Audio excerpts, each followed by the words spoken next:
आस्था सिलाई का काम करके घर का खर्चा चलाती थी। शारदा पढ़ाई कर रही थी और साथ ही मोहल्ले के कुछ बच्चों को पढ़ाती थी। उनकी पत्नी विमला बहुत धार्मिक और खुश मिजाज महिला थी। मोहल्ले के सभी लोग पीताम्बर के परिवार से अच्छे रिश्ते रखते थे। पीताम्बर अपनी दोनों बेटियों की शादी के बारे में सोच रहे थे। अरे रे, आज घुटनों में बहुत दर्द हो रहा है। अरे आराम से खड़े होकर काम करना भी मुश्किल हो गया है। शरीर बहुत थका हुआ लगता है। 2 दिन की छुट्टी ले लो, घर रहो, आराम करो। अब तुम्हारे अंदर पहले जैसी मेहनत करने की ताकत नहीं है। क्या करूं तुम ही बताओ। महीने का आखिरी है, छुट्टी लूंगा तो तनख्वाह काट लेंगे। पिछले 15 साल से इस स्कूल में काम कर रहा हूँ, 1 रुपया भी सैलरी नहीं बढ़ाई है। आस्था और शारदा की उम्र कम नहीं है। अगर किसी अच्छे घर में उनका विवाह करवा दिया जाता तो फिर किसी भी बात की चिंता नहीं रहती। मैंने पहले ही सोचा था, कुछ सहकर्मियों से इस बारे में बात की है। अगर अच्छा रिश्ता मिला तो बेटियों की शादी कर दूंगा। उनकी शादी हो गई तो फिर चिंता नहीं रहेगी। फिर हम दोनों बुजुर्ग किसी तरह खा पी कर बाकी की जिंदगी बिता देंगे। हाँ, आजकल बहुत डर लगता है विमला। अगर मुझे कुछ हो गया तो आस्था और सरदा का क्या होगा। उम्र तो कम नहीं हुई है, इसीलिए जितनी जल्दी हो सके उनके लिए लड़का देख लूंगा। बिना वजह की बातें मत करो। ऊपर वाले की कृपा से जल्दी ही कोई ना कोई शुभ समाचार मिलेगा। हाँ, तुम्हारी बात सही हो। वैसे भी मेरी बेटियां बहुत गुणी हैं, जहाँ भी जाएं खुश रहेंगी, मुझे पूरा यकीन है। बूढ़े पीताम्बर और बिमला अपनी बेटियों के अच्छे भविष्य के सपने सजाते रहते हैं। मोहल्ले के एक बड़े व्यापारी का बेटा था मुरली। पैसों के दम पर हमेशा पूरे मोहल्ले में अपनी सत्ता चलाता था। लोगों के साथ बुरा व्यवहार करता था। मोहल्ले में कोई उसे पसंद नहीं करता था। मुरली अक्सर पीताम्बर को परेशान करता, क्योंकि वो आस्था से शादी करना चाहता था। वो पीताम्बर को धमकाता कि अगर उसने आस्था का रिश्ता कहीं तय किया तो वो उसे जान से मार देगा। मोहल्ले की गलियों में चलते वक्त पीताम्बर से मुरली का मिलना एक आम बात हो गई थी। अरे ससुर जी, देखिए कितना भाग्यशाली हूँ। सुबह सुबह आपका ही सामना हो गया। कौन ससुर जी? ये तुम किस अधिकार से मुझे ससुर कह रहे हो? आप जो भी कहें, एक ना एक दिन तो आस्था की शादी मुझसे ही होगी। इस हिसाब से तो आप मेरे ससुर ही हुए ना। ससुर जी। अरे क्या है? क्या कभी मैंने आस्था का तुम्हारे साथ विवाह करने के लिए तुमसे बात की? क्या कभी मैं राजी हुआ? क्या कभी तुमने मुझसे पूछा? क्या मैंने प्रस्ताव को मंजूरी दी है? ओहो, अब आपकी मंजूरी हो या ना हो मुझे इससे फर्क नहीं पड़ता। अगर आप राजी हैं तो अच्छा, अगर नहीं है तो और अच्छा। मैं आस्था को उठा ले जाऊंगा बिना कोई झंझट के, आपको पता भी नहीं चलेगा। ओ, तो तुम मुझे सरेआम धमकी दे रहे हो? मैं पुलिस में शिकायत करने जा रहा हूँ। मुझे पुलिस का डर दिखा रहे हो? इस गांव के पुलिस से लेकर बड़े बड़े लोग सब हमारे हाथ में है। आपकी शिकायत का कोई फायदा नहीं होगा। खैर, आप ससुर जी हैं, आप चाहें तो कर लीजिए, कोई दिक्कत नहीं है। अच्छा, अगर तुम्हारे पास ताकत है और तुम मुझे मारना चाहते हो तो मार सकते हो, लेकिन मैं किसी भी हाल में तुम्हारे जैसे आदमी से अपनी बेटी की शादी कभी नहीं करूंगा। ये बात है। वैसे आप गलत कर रहे हैं पीताम्बर बाबू। शादी तो मैं आस्था से ही करूंगा। इसके लिए मुझे जो करना पड़े मैं सब कुछ करूंगा। हाँ तो ठीक है, मैं भी देखता हूँ कि मेरे जिंदा रहते हुए तुम कैसे मेरी बेटी का नुकसान करते हो। ठीक है, तो दिन गिनना शुरू कर दीजिए। आज पहला दिन, कल दूसरा दिन। तुम्हारा वक्त खत्म हो चुका है ससुर जी। आज के व्यवहार का मोल तो तुम्हें चुकता करना पड़ेगा। मुरली हर बार की तरह पीताम्बर को धमकी देकर चला जाता है, लेकिन पीताम्बर इन बातों का इतना आदी हो चुका था कि वो उसकी बातों की परवाह नहीं करता। आस्था और शारदा दोनों बहनें थीं, लेकिन एक दूसरे से पूरी तरह अलग थीं। आस्था जितनी सरल और डरपोक थी, शारदा उतनी ही चतुर और साहसी थी। शारदा हमेशा आस्था को हर मुश्किल से बचाती थी और दोनों के बीच दोस्ती जैसा रिश्ता था। मुरली की पीताम्बर को धमकाने की बात जब शारदा ने सुनी तो वो गुस्से से आग बबूला हो गई। जानती है दीदी, आज फिर मुरली बाबू ने रास्ते में बाबू को धमकी दी। बाबू माँ को बता रहे थे। वो क्यों मेरे पीछे पड़ा है ये समझ नहीं आता। मुझे बहुत डर लगता है। क्या कर बैठे? तू इतना डर क्यों जाती है? हंसी की बात है, वो कुछ नहीं कर सकता। उसके पापा की ताकत है, इसलिए वो सोचता है कि सबको कंट्रोल कर सकता है। तू मुरली को नहीं जानती शारदा, वो बहुत खराब लड़का है। वो कुछ भी कर सकता है और उनके पास इतनी ताकत है कि कोई कुछ भी नहीं कह सकता। तू डरपोक है। अगर मैं होती तो उस मुरली को जाकर सबक सिखा देती। बोलना जितना आसान है, करना उतना आसान नहीं। कब वो मेरा पीछा छोड़ देगा कोई नहीं जानता। मेरी वजह से बाबू और माँ भी परेशान होते हैं। तू देख, एक दिन मैं मुरली को ऐसा सबक सिखाऊंगी कि वो फिर कभी किसी का नुकसान करने के बारे में सोच भी नहीं पाएगा। बस अब ज्यादा मत बक। अब हमें बहुत सतर्क रहना होगा। मुरली जैसे परेशान करने लगा है, अब तो घर से बाहर निकलना भी मुश्किल हो जाएगा। तू क्यों घर से बाहर नहीं निकलेगी? इस दुनिया में साहस से जीना पड़ता है दीदी, डर के नहीं रह सकते। आत्मविश्वासी बन। हो गया, अब मुझे उपदेश मत दे। अब हंसी आ रही है ना? एक दिन तू खुद मुझ पर गर्व करेगी। इस तरह हर सुख और दुख में, हर स्थिति में दोनों के बीच चिढ़ और प्यार और भी गहरा हो जाता है और वो एक दूसरे को साहस देती हैं। मुरली की धमकियां दिन ब दिन बढ़ती जाती हैं और पीताम्बर के मन में डर समाने लगता है। रोज मुरली पीताम्बर के घर के बाहर आकर परेशान करता है। पीताम्बर के परिवार में चिंता का माहौल बन जाता है। आस्था घर से बाहर निकलना बंद कर देती है। इस संकट से बाहर निकलने के लिए बिमला दिन रात प्रार्थना करती रहती है। एक रात बिमला को स्वप्न में दिखाई देता है कि वो और पीताम्बर बनारस जाकर पूजा कर रहे हैं और उनके सभी संकट दूर हो गए हैं। इस सपने को देखने के बाद वो पीताम्बर को बनारस जाने के लिए जोर देती है, लेकिन पीताम्बर आस्था और शारदा को अकेला छोड़कर कहीं नहीं जाना चाहता। इस पर उनके बीच काफी झगड़ा होता है। अरे क्यों बार बार जिद करती हो तुम? बताओ, मैंने कहा है ना कि इस संकट के समय में मैं आस्था और श्रद्धा को छोड़कर कहीं नहीं जाऊंगा। तुम खुद देख रही हो हमारे चारों ओर कितनी मुश्किलें हैं। इस संकट से बचने के लिए ही मैं तुम्हें बनारस जाने के लिए कह रही हूँ। वहाँ जाकर एक बार पूजा कर लेने से हमारे सारे संकट धीरे धीरे खत्म हो जाएंगे। मैंने ये सपने में देखा है। ए बिमला, मैं तुम्हें पता नहीं क्यों समझा नहीं पा रहा। देखो, जो हम सपनों में देखते हैं वो हमेशा सच नहीं होता। ऐसा कुछ भी नहीं है। और अगर पूजा करनी ही है तो हम यहाँ भी कर सकते हैं। इसके लिए बनारस क्यों जाना चाहिए? अगर ऊपर वाले को दिल से पुकारो तो कहीं भी उनकी मदद मिल सकती है, समझो। तुम्हारे अंदर भक्ति नहीं है, इसलिए तुम ऐसा कह रहे हो। बनारस भक्ति का शहर है। उस शहर का अपना एक अलग महत्व है। अरे भाई, तुम चाहे जो भी कहो, मैं इस मुश्किल समय में कहीं नहीं जाने वाला। बस बात खत्म। एक दफा आस्था और श्रद्धा को ले जाते तो मैं जरूर चलता, लेकिन श्रद्धा की परीक्षा है, उन्हें अकेला छोड़कर मैं कहीं नहीं जाऊंगा। ठीक है, मैं अकेली ही बनारस चली जाऊंगी। तुम्हें मुझे कहीं ले जाने की जरूरत नहीं है, तुम यहीं रहो। काफी झगड़े और बहस के बाद आखिरकार पीताम्बर अपनी इच्छा के खिलाफ बिमला के साथ बनारस जाने का फैसला करता है, लेकिन उसके मन में एक अनजाना सा डर बना हुआ है। पीताम्बर और शारदा बनारस में पूजा करते हैं। पूजा के बाद कुछ दिनों बाद वो घर लौट रहे थे, तभी एक सड़क दुर्घटना में वो दोनों परलोक सिधार गए। अचानक माँ बाप की मौत से शारदा और आस्था के सिर पर आकाश टूट पड़ा। एक पल में उनका पूरा जीवन बदल गया। लेकिन पीताम्बर और बिमला की मौत के कुछ दिनों बाद मुरली रोज आस्था को परेशान करने लगा। ए आस्था, अरे ओ आस्था, कहाँ हो? घर पे हो? अरे जरा बाहर तो आओ। आस्था, आप फिर यहाँ क्यों आए हो? क्या चाहते हो आप? अरे क्या हुआ? क्या मुझे आना मना है क्या? अब देखो, तुम्हारे पास कोई नहीं है। ऐसे में अगर मैं तुम्हारा हाल ना पूछूं तो भाई कौन पूछेगा? बताओ भला, कैसी हो आस्था? आप क्यों नहीं समझ रहे हो? मुझे नहीं चाहिए कि आप रोज मेरे घर के सामने आकर मुझे परेशान करें। मैंने अभी हाल ही में अपने माँ बाप को खो दिया है। मैं अनाथ हो गई हूँ। मुझे अकेला छोड़ दीजिए। मैं कुछ दिनों के लिए अकेली रहना चाहती हूँ। ओहो, ठीक है ठीक है, जैसा तुम चाहो वैसा होगा। मैं तुम्हें कुछ दिनों के लिए अकेला छोड़ देता हूँ, तुम्हें परेशान नहीं करूंगा। लेकिन हाँ, केवल और केवल कुछ दिनों के लिए। मैं फिर से लौटूंगा, तो चलूं? किसी भी तरह मुझे इस मुसीबत से छुटकारा पाना होगा, लेकिन क्या करूं? आस्था ने शारदा को लेकर गांव से भागने और कहीं और जाने का फैसला किया। नगर से कुछ दूर नवीन नगर गांव के एक अमीर जमींदार थे। उनका नाम था किशनलाल। किशनलाल एक न्यायप्रिय व्यक्ति थे। जीवन में बहुत संघर्ष करने के बाद वो शून्य से उठकर ऊंचे पद पर पहुंचे थे। इसलिए वो निम्न वर्ग के लोगों के साथ बहुत ही दयालु रहते थे और सभी उन्हें बहुत सम्मान की दृष्टि से देखते थे। उनके दो बेटे थे, प्रणव और आनंद। प्रणव अपने पिता के साथ जमींदारी का काम संभालता था, जबकि आनंद बेपरवाह स्वभाव का था। वो दिन भर चित्रकला या शिकार में समय बिताता था। जमींदारी के मामले में बहुत पक्के होने के कारण किशनलाल अपने बड़े बेटे प्रणव से थोड़ा ज्यादा स्नेह करते थे और किसी भी अहम काम या जिम्मेदारी को प्रणव के हवाले करते थे। प्रणव, मुझे आज शाम एक बैठक में जाना था, लेकिन मुझे अचानक बुरा लग रहा है। इस बैठक में देखो, तुम्हें मेरी जगह जाना होगा। ठीक है पिताजी, मैं चला जाऊंगा, कोई बात नहीं, आप आराम करिए।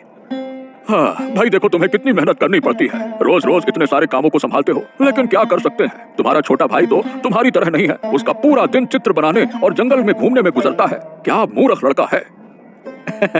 अरे छोड़िए ना पिताजी, वो अभी बच्चा है और फिर मैं तो हूँ ना, मैं सब संभाल लूंगा, चिंता मत कीजिए। वो अपने तरीके से समय बिता लेगा। हाँ, तुम्हारी नरमी नहीं उसे ऐसा बना दिया है। मेरे हिसाब से थोड़ी सख्ती करो। तुम उसे इतना स्नेह क्यों दिखाते हो भाई, है? अरे पिताजी, आप तो जानते हैं, माँ के निधन के बाद वही तो मेरे सबसे करीब है। आपके साथ तो वो कभी कुछ नहीं कहता, कम से कम मुझसे तो बातें करे। हाँ, ये बात ठीक है। ठीक है, सुनो, आज बैठक में जाने से पहले 1 लाख रुपए ले जाना। कमलाकांत बाबू को समझाकर रुपए दे आना, ठीक है ना? लेकिन इतने रुपए, अगर कुछ हो गया तो? आहा, मुझे तुम पर विश्वास है। तुम काफी जिम्मेदार हो, इसलिए तुम्हें इतनी बड़ी रकम का जिम्मा दे रहा हूँ, ठीक है? किशनलाल अपने बेटे प्रणव पर बहुत गर्व करते थे, लेकिन आनंद के साथ उनका रिश्ता थोड़ा दूर दूर का था। एक रात अंधेरे में सभी की आंखों से बचते हुए आस्था शारदा को लेकर सतीश नगर से भाग जाती है, लेकिन मुरली को इस बारे में कुछ भी पता नहीं था। एक दिन उसका साथी भानु उसे बताता है कि आस्था और शारदा अपने घर से निकलकर कहीं छुप गए हैं। ये सुनकर मुरली गुस्से में पागल हो जाता है। वो मान नहीं सकता कि आस्था उसकी आंखों में धूल झोंककर कहीं भाग गई है। वो भानु के साथ आस्था के घर जाता है। वहाँ वो उन्हें ना पाकर गुस्से में आकर आस्था के घर में आग लगा देता है। फिर वो आस्था की खोज में पागल हो जाता है। साहब, हमने आस्था और उसकी बहन को पूरे गांव में ढूंढा, लेकिन उनका कहीं कोई सुराग नहीं मिला। वो पूरी तरह से गायब हो गई है। ओहो, अगर यहाँ नहीं है तो मतलब किसी दूसरे गांव में भाग गई है। अरे एक दो लड़कियां भला कितनी दूर तक जा सकती हैं? मैं उन्हें ढूंढ ही लूंगा। भागकर जा कहाँ सकती हैं? वैसे आप चाहते क्या हैं? हम आसपास के 5-6 गांवों में तलाश करें? हाँ हाँ जरूर, हमें किसी भी हालत में उन्हें ढूंढना है। आखिरकार कितनी हिम्मत है उनमें, मैं भी देखना चाहता हूँ। उन्होंने मेरी आंखों में धूल झोंक दी और भाग गई। अगर मैं उन्हें ढूंढ लूंगा तो उन्हें सीधा जिंदा जमीन में गाड़ दूंगा ताकि फिर कभी भी भागने की सोच न सकें। ठीक है, आप परेशान ना हो साहब, मैं आज ही अपने लोगों से कहता हूँ, वो उन्हें ढूंढ लेंगे। आस्था, मैंने तुम पर विश्वास किया था, तुम्हें परेशान ना करने के लिए कुछ दिनों के लिए छोड़ दिया था, लेकिन तुम मेरी आंखों में धूल झोंककर भाग गई ना। अगर तुम्हें एक बार भी पकड़ लिया ना तो तुम्हारे हाथ पैर तोड़ दूंगा ताकि तुम कभी दोबारा भागने के बारे में सोच भी ना सको। बड़ी आई। मुरली आस्था से बेहद नाराज हो जाता है और प्रतिशोध की आग में जलता रहता है। लगभग 6 महीने बीतने के बावजूद आस्था और शारदा का कोई पता नहीं चलता। आखिरकार मुरली आस्था को खोजने की उम्मीद छोड़ देता है। दूसरी ओर आस्था और शारदा नवीन नगर में एक छोटे से झोपड़े में शांतिपूर्वक रहने लगती हैं। आस्था और शारदा अपना नाम और पहचान छिपाकर नवीन नगर में कुछ लोगों के घर में काम करके अपनी आजीविका चला रही थीं। उनके दिन अच्छे चल रहे थे, लेकिन एक दिन उन्हें खबर मिलती है कि मुरली का दल उन्हें ढूंढ रहा है। ये सुनकर दोनों बहुत घबराती हैं और आने वाले दिनों को लेकर चिंतित हो जाती हैं। क्या हुआ दीदी, तू कुछ नहीं बोल रही है? अंदर ही अंदर क्या सोच रही है? मुझे बताओ क्या हुआ। और क्या होगा, इतना दूर भाग कर आ गई हूँ, फिर भी राहत नहीं है। मुरली ने चारों ओर अपने लोग लगा रखे हैं, किसी भी समय उसके लोग आकर मुझे ढूंढ लेंगे। इतनी दूर अजनबी गांव में आकर एक गहरे जंगल में आश्रय लिया है, यहाँ वो लोग कैसे आएंगे? वैसे मुरली पर भरोसा नहीं किया जा सकता, वो कहीं से भी हमें ढूंढ सकता है। अगर वो मुझे ढूंढ लेता है तो मैं अपना बचाव नहीं कर पाऊंगी, वो मुझे पकड़कर मार डालेगा। दीदी, हमें ठंडे दिमाग से कोई उपाय सोचना चाहिए। घबराने से किसी समस्या का हल नहीं निकलता। तू शांत हो जा। मुरली एक शैतान आदमी है, उसके जैसा निर्दयी और बेरहम आदमी पूरे मोहल्ले में दूसरा नहीं मिलेगा। अगर मुझे कुछ हो गया तो तेरा क्या होगा? मैंने पहले ही माँ बाप को खो दिया। अब दीदी, तू दिमाग ठंडा कर, मैं तेरे साथ हूँ। तू क्यों इतनी चिंता कर रही है? और फिर वो हमारे पीछे हैं, लेकिन हमें वो अभी तक ढूंढ नहीं पाए हैं। अब तक जो हम सुख से जी रहे थे, अब वो खत्म हो जाएगा। अब हर दिन डर रहेगा कि कब वो हमें पकड़ लेगा। अगर हम पकड़ में आ गए तो हम दोनों एक साथ पकड़े जाएंगे। जो होगा हम मिलकर सहन करेंगे। तू ये सोचकर अपना दिमाग खराब मत कर। तू जितनी आसानी से ये सब बोल रही है उतना आसान नहीं है शारदा। शारदा आस्था को सांत्वना देने की कोशिश करती है, लेकिन आस्था के मन में जो भय समा चुका है उसे वो निकाल नहीं पा रही। आनंद जंगल से शिकार करके घर लौटता है और वहीं किशनलाल भी मौजूद था। किशनलाल को देखकर आनंद डर जाता है। किशनलाल हमेशा की तरह आनंद पर चिल्लाता है और आनंद दुखी होकर अपने कमरे में चला जाता है। आनंद किशनलाल के व्यवहार से बहुत दुखी होता है, लेकिन प्रणव उसे सांत्वना देता है। ओहो, जानता है ना तू, बाबा को तेरा देर से घर लौटना पसंद नहीं है, फिर क्यों रोज इतनी देर से लौटता है? जंगल में अकेले घूमने जाना बिल्कुल ठीक नहीं है। बता भला, ठीक है क्या? हाँ, ठीक है, मैं समझ गया। हाँ, ज्ञान देने का काम तो बाबा ने अभी कर दिया, अब तू फिर से ज्ञान मत दे, मुझे अकेला छोड़ दे कुछ देर के लिए। वाह वाह वाह वाह, मैंने तुझे सांत्वना देने के लिए कहा था और तू मुझे ही बाहर कर रहा है। ए भाई, मैं वही हूँ जो तेरे बारे में दिल से सोचता हूँ और तू मुझे हमेशा दूर ही कर देता है? अब मेरी क्या गलती है दादा, बताओ। मैं जमींदारी नहीं चला सकता, ये मैंने पहले ही बहुत समय पहले बता दिया था। मैं पेंटिंग बनाना पसंद करता हूँ, मैं एक प्रसिद्ध चित्रकार बनना चाहता हूँ, लेकिन बाबा को यही गुस्सा है कि मैं जमींदारी नहीं संभालता। अब क्या कहूँ मैं? ओह, बेवजह बाबा को गलत समझ रहा है। देख, बाबा तेरा भला ही चाहते हैं, वो कभी तेरा बुरा नहीं चाहते। वो हमेशा तेरे बारे में सोचते हैं, इसीलिए वो तुझे हमेशा डांटते रहते हैं। हाँ, और झूठी सांत्वना दो और कहो कि बाबा ये चाहते हैं वो चाहते हैं। देखो दादा, मुझे सब अच्छे से पता है, बाबा मुझे कभी भी ना तुमसे ज्यादा नहीं चाहते थे और ना कभी चाहेंगे। मैं जितनी भी कोशिश कर लूं, कभी बाबा का मन नहीं जीत सकता मैं। बाप रे, ये कैसी सोच रखता है तू? बिल्कुल गलत सोच रहा है तू आनंद। बाबा तुझे बहुत चाहते हैं और यही कारण है कि आज उन्होंने मेरे साथ मिलकर तेरी शादी के बारे में बात भी की थी। क्या बाबा ने मेरी शादी तय कर दी? अरे नहीं भाई, तय नहीं की है, लेकिन हाँ, अब हमारे लिए लड़की देखी जा रही है। बाबा चाहते हैं कि हमारे दोनों भाइयों की शादी एक ही दिन एक साथ हो जाए। आनंद प्रणव की बात सुनकर हैरान हो जाता है और वो मन ही मन खुश होता है, क्योंकि लड़की देखने की बात सुनकर उसे समझ में आता है कि उसके बाबा भी उसके बारे में सोचते हैं। आस्था एक घर में काम करती थी। उस घर में एक बुजुर्ग महिला रहती थी। उसका नाम शकुंतला था। जब भी आस्था शकुंतला को देखती, उसे अपनी माँ की याद आती, क्योंकि शकुंतला देखने में बिल्कुल बिमला जैसी थी। शकुंतला आस्था को बहुत स्नेह करती थी। आस्था अक्सर अपनी जिंदगी के दुखों को शकुंतला से शेयर करती थी और शकुंतला उसे अच्छे सुझाव देती थी। क्या हुआ आस्था, काम करती हो और चली जाती हो? पहले तो मुझसे खूब बातें करती थी, अब क्या हुआ? दुख की बातें कितनी सुनाऊं? जिस मुसीबत से बचने के लिए अपने गांव से भाग आई थी, अब वही मुसीबत मेरे पीछे पड़ गई है। तो इसका मतलब उस गांव का वही शैतान लड़का फिर से तेरे पीछे पड़ा है। अभी तक वो मुझे नहीं ढूंढ पाया, लेकिन उसने अपने लोग चारों तरफ लगा रखे हैं। बहुत मुश्किल से गांव छोड़कर यहाँ आश्रय लिया था, लेकिन उसके लोग यहाँ भी खोज रहे हैं। कभी भी पकड़ी जा सकती हूँ। सबसे अच्छा होता अगर तू किशनलाल बाबू की मदद ले पाती। वो इस गांव के प्रतिष्ठित जमींदार हैं। उनके पास हर समस्या का हल है। सच कह रही हो? मुझे उनका पता दीजिए। शकुंतला आस्था को किशनलाल के घर का पता देती है और आस्था मुरली से बचने के लिए किशनलाल से मदद लेने का फैसला करती है। चारों ओर किशनलाल की प्रशंसा सुनने के बाद आस्था को बहुत उम्मीद और विश्वास के साथ किशनलाल के घर जाने की हिम्मत आती है। लेकिन जैसे ही वो वहाँ पहुँचती है, प्रणव उसे देखता है। आस्था को फटे कपड़ों में देखकर पहले तो पहरेदार उसे भिखारी समझता है, लेकिन बाद में प्रणव उसे अंदर आने की अनुमति देता है। आप कौन हैं और किसे ढूंढ रहे हैं? मेरा नाम आस्था है। मैं किशनलाल बाबू से मिलने आई हूँ। मैं बहुत बड़ी परेशानी में हूँ और सब लोग कहते हैं कि अगर कोई मदद कर सकता है तो वो सिर्फ किशनलाल बाबू ही है। ओह ठीक है, मैं समझ गया। लेकिन पिताजी इस समय घर पर नहीं है। वो कुछ जरूरी काम से बाहर गए हैं। वो कल शाम तक लौट आएंगे। एक काम करिए, आप कल आइए, मैं उन्हें आपके बारे में बता दूंगा। मेरे पास समय नहीं है। मैं बहुत बड़े संकट में हूँ। अगर मैं कल तक इंतजार करूंगी तो किसी भी समय कुछ भी हो सकता है। अरे अरे अरे, ऐसा क्या संकट है जिसका आप इतना डर महसूस कर रही हैं? अगर आप चाहें तो मुझे बता सकती हैं, मैं आपकी मदद करने की कोशिश करूंगा। मैं सतीश नगर गाँव से आई हूँ। मैं पिछले 6 महीने से फरार हूँ। हमारे मोहल्ले का एक आदमी मुझे परेशान करता था और अपने माता पिता की मौत के बाद मैं उसको सहन नहीं कर पाई और वहाँ से भाग आई। अब वो यहाँ भी मुझे खोजने के लिए लोगों को भेज चुका है। ओह, क्या आपने पुलिस को इस बारे में बताया नहीं? हमारे गाँव के सारे पुलिस वाले उसकी तरफ है। पैसे और ताकत के बल पर उसने सबको खरीद रखा है। अच्छा ठीक है, आप चिंता मत कीजिए, मैं आपकी मदद करूंगा। आपको डरने की बिल्कुल जरूरत नहीं है। देखिए, फिलहाल आप हमारे घर के मेहमान कक्ष में रात बिता सकती हैं, ठीक है ना? आराम से रहिए। मेरी एक छोटी बहन भी है। मैं उसे अकेला छोड़कर आ गई हूँ। उसे जंगल में अकेला छोड़कर मैं यहाँ नहीं रह सकती। मुझे वहाँ जाना होगा। हाँ तो ठीक है, उन्हें भी यहाँ ले आइए। पहरेदार हैं। आज रात यहाँ रहना आपके लिए सुरक्षित होगा। आराम से रहिए। प्रणव की बातों के अनुसार आस्था अपनी बहन शारदा को किशनलाल के घर लेकर आती है और उसी रात वहाँ आश्रय लेने की योजना बनाती है। इस बीच गुप्त सूत्रों से मुरली के साथ ही भानु को ये खबर मिलती है कि आस्था किशनलाल के घर में रह रही है। खबर मिलते ही भानु मुरली के पास भागता है ताकि वो आस्था का पता लगा सके। बहुत सतर्कता से घर में घुसना होगा ताकि कोई कुछ समझ ना पाए, ठीक है? फिर हम बेहोश करने की दवा से आस्था को बेहोश करके उसे उठा लेंगे। समझ गए ना?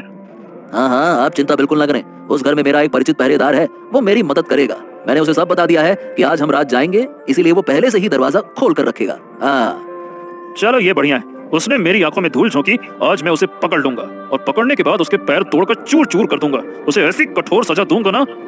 अरे बस, ये तो सोने पे सुहागा होगा। आज घर का मालिक किशनलाल भी घर पे नहीं है, इसीलिए हम आसानी से आस्था को उठा लेंगे। कोई भी हमें देख नहीं पाएगा। चलो।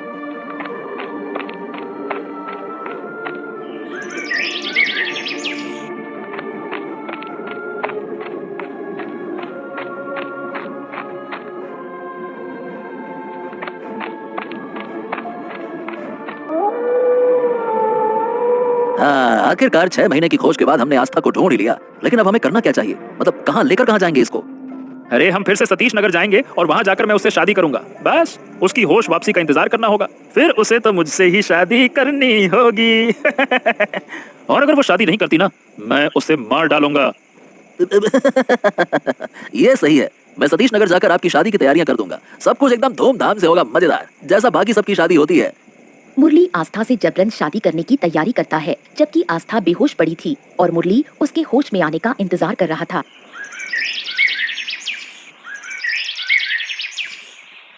सुबह होते ही शारदा की आंख खुलती है तो वो देखती है कि आस्था उसके पास नहीं है। वो बहुत ढूंढती है लेकिन आस्था नहीं मिलती। वो चिंतित होकर प्रणव के पास जाती है और उसे आस्था के लापता होने की बात बताती है। प्रणव और शारदा मिलकर पूरे घर में आस्था को ढूंढते हैं लेकिन वो नहीं मिलती। फिर एक विश्वसनीय पहरेदार से प्रणव को पता चलता है कि रात के अंधेरे में 2 अपरिचित लोग आस्था को उठा कर ले गए। प्रणव बाबू, दीदी का कुछ पता चला? हमारे पहरेदार ने बताया कि रात के अंधेरे में 2 लोग आस्था को उठा कर लेकर गए, लेकिन समझ नहीं आ रहा कि वो कौन थे। प्रणव की बात सुनकर शारदा को ये समझने में देर नहीं लगती कि वो मुरली और उसके साथी थे। मुरली के अलावा और कोई नहीं हो सकता, वही दीदी को उठाकर ले गया है, मुझे पूरा यकीन है। अरे लेकिन अब हमें करना क्या चाहिए? कहाँ ढूंढें उन्हें? हमें जितनी जल्दी हो सके सतीश नगर जाना होगा। मुरली दीदी को वहीं ले गया है, हमें दीदी को बचाने के लिए मुरली को पकड़ना होगा। आनंद वहाँ आता है और प्रणव से आस्था और शारदा के बारे में सारी जानकारी लेता है। मैं भी तुम्हारे साथ जाऊंगा, देर करना ठीक नहीं होगा। हमें तुरंत सतीश नगर की ओर चलना चाहिए, वैसे ही बहुत देर हो चुकी है। चलो। अरे लेकिन पिताजी को इस बारे में कैसे बताएं? वो तो अभी तक आए ही नहीं। अगर हम आपके पिता के घर लौटने का इंतजार करेंगे तब तक दीदी को कोई बड़ा खतरा हो सकता है। मुझे बहुत चिंता हो रही है दीदी की। हाँ, वो सही कह रही है भाई। अब हमें इंतजार करने से ज्यादा जरूरी है दीदी की जान बचाना। बाद में हम सब कुछ पिताजी को समझा देंगे। चलिए अब और देर नहीं करते हैं, चलो तुरंत चलते हैं। ठीक है, जब तुम दोनों कह रहे हो तो चलो तुरंत चलते हैं। आस्था को होश आता है। वो देखती है कि उसके हाथ पांव बंधे हुए हैं और वो एक बंद कमरे में पड़ी है। पिछली रात की कोई भी बात उसे याद नहीं है। वो ये भी नहीं पहचान पा रही कि वो कहाँ है। उसकी आंखों के सामने माला, सिंदूर और शादी के लिए जरूरी सारी चीजें सजी हुई हैं। वो कुछ समझ पाती इससे पहले ही मुरली भानु को साथ लेकर उसके सामने आ खड़ा होता है। मुरली को देखते ही आस्था का खून जैसे जम जाता है। उसे समझ में आ जाता है कि वो पकड़ में आ गई है। कैसी हो आस्था? कितने दिनों के बाद तुम्हारा चेहरा देख रहा हूँ। हाय हाय हाय हाय हाय, मुरझा गया है ये चेहरा। अब मेरे पास रहोगी तो ठीक हो जाएगा। बहुत भाग रही थी ना इन दिनों? क्या सोच के भाग रही थी कि मैं तुमको ढूंढ नहीं पाऊंगा? हैं? मुझे यहाँ क्यों लाए हो? मुझे जाने दो, मेरी बहन मेरा इंतजार कर रही है। ओले ओले ओले ओले, ऐसे लोटी नहीं है ना आस्था?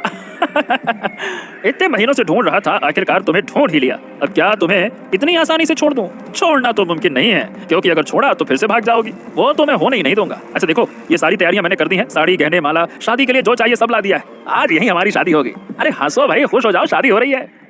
मैं तुमसे शादी नहीं करना चाहती। मैं तुमसे नफरत करती हूँ। तुम्हारी वजह से मेरे माता पिता ने अपनी जिंदगी के आखिरी दिन बहुत कष्ट में बिताए। मैं किसी हालत में ये शादी नहीं करूंगी। ओहो, अब तक जो तुम्हारा मन चाहा वो तुमने किया, उससे क्या हुआ? कुछ नहीं हुआ। लेकिन आज तुम्हारी कोई बात नहीं मानी जाएगी। आज तो वही होगा जो मैं कहूँगा, और मैं कहता हूँ कि आज यही हमारी शादी होगी। अरे ओ भानु, चारों ओर ध्यान देना ताकि कोई भी किसी हालत में भाग ना पाए। ठीक है, मैं थोड़ी देर में आता हूँ। हाँ, आप निश्चिंत रहिए साहब, मैं आस्था पर नजर रख रहा हूँ। अब चाहे कितनी भी कोशिश कर ले, कहीं नहीं भाग पाएगी। मुरली वहाँ से चला जाता है। भानु मुरली के आदेश अनुसार आस्था की निगरानी करता है। बेबस आस्था बंधे हाथ पांव के साथ बैठी रोती रहती है और शारदा के बारे में सोचती रहती है। काफी समय बीत जाता है। मुरली नए कपड़े पहनकर एक पंडित को साथ लेकर आता है। वो आस्था से शादी करने की पूरी तैयारी में होता है, लेकिन उसे या आस्था को ये पता नहीं होता कि इस बीच प्रणव, आनंद और शारदा वहाँ छिपे हुए हैं। आस्था रोती रहती है। तुम लोग यहाँ कैसे आए? तुम्हें यहाँ आने किसने दिया? जिस तरह तुम रात के अंधेरे में हमारे घर घुसकर एक सोती हुई लड़की को उठा ले आए ना, उसी तरह हम भी तुम्हारी छिपी हुई जगह में घुस आए। क्या सोचा था मुरली? दीदी को उठा ले जाओगे और हम चुपचाप बैठे रहेंगे? जब मुझे पता चला कि दीदी गायब है, मैं उसी वक्त समझ गई थी कि ये तुम्हारा ही काम है। किसी की मर्जी के खिलाफ उसे जबरदस्ती शादी के लिए मजबूर करना ये एक अपराध है, और ये बात तुम्हें किसी ने बताई नहीं।